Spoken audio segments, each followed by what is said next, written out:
cover the knees here, and then slowly we'll move back into pedaling out our feet here in a downward facing dog. So walking our dog out a little bit, stretching the calves. And you can hold one heel down a little bit longer, and then the other.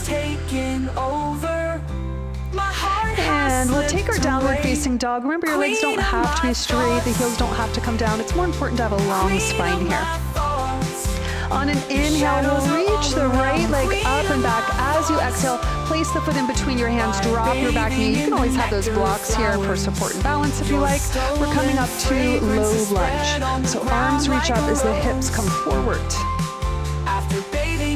Feel a nice stretch through the front of the left leg. And we'll add on a twist here. Left arm to the right knee, right arm behind us.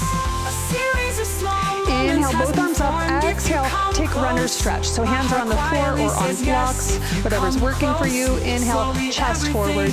Exhale, fold.